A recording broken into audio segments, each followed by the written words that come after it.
graça e paz. Hoje eu venho compartilhar para vocês.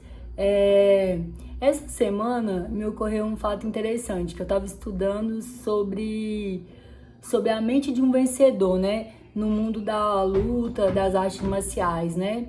E eu aprendi que quando a lona baixa, se o lutador, depois de tomar um golpe, ele sair batendo como um doido, ele vai apanhar mais, né?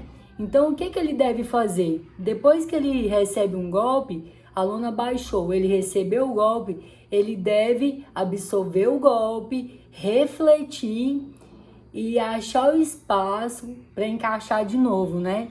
Trazendo para nossa vida, é assim quando alguém nos ofende com palavras, né? Que nos machucam. O que a gente deve fazer?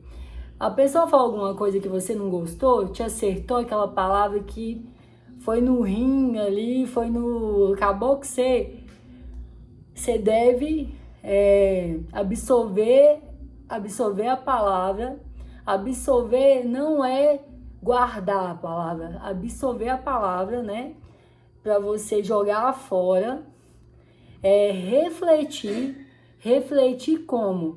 Refletir pensando como você vai responder, né? De uma maneira correta, né? Ali, não por emoção, mas por princípio. Para aquela outra pessoa que está ali atrás, o espaço para quê? Para encaixar de novo, para você falar só, você está falando isso, só que assim, eu não concordo, né? E achar a paz, né, entre as duas pessoas ali, né? Por quê? Porque se você tá correto e você pega e responde a outra pessoa de uma maneira, né, no calor do momento, o que acontece? Você perde a razão. Então você deve absorver a palavra, refletir, né?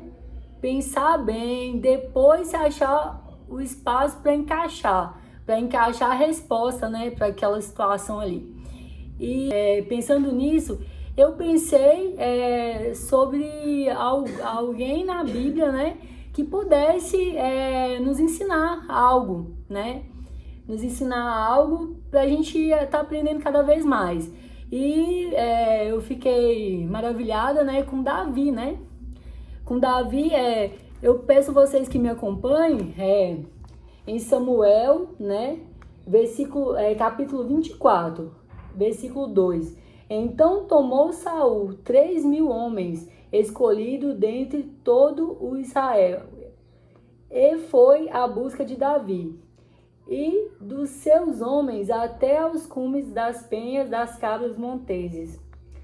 E no versículo 5, sucedeu, porém, que depois o coração doeu a Davi, por ter cortado a orla do manto de Saul.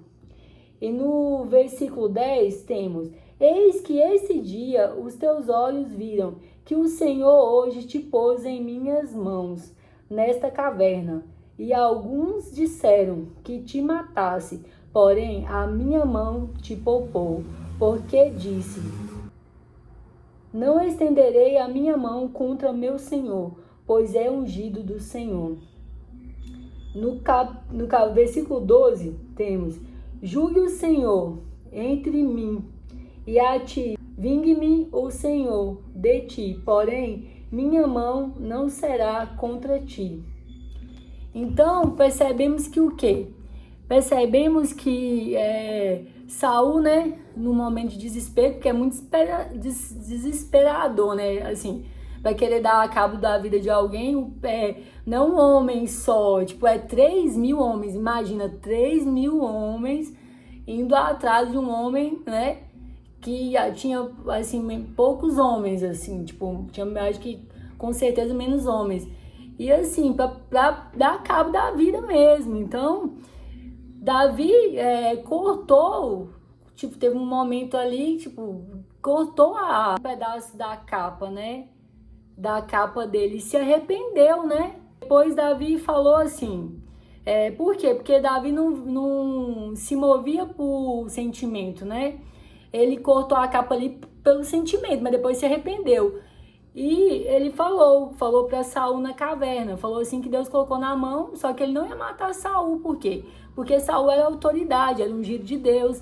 Então Davi via ele como autoridade e respeitava ele. Então Davi agia por princípio, não por sentimento, né?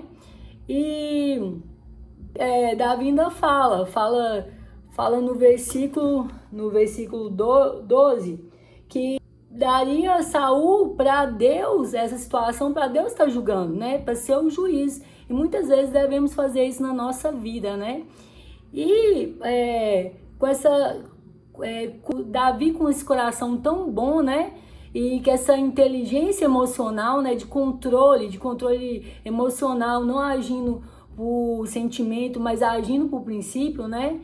E Saul, no versículo 20, reconhece.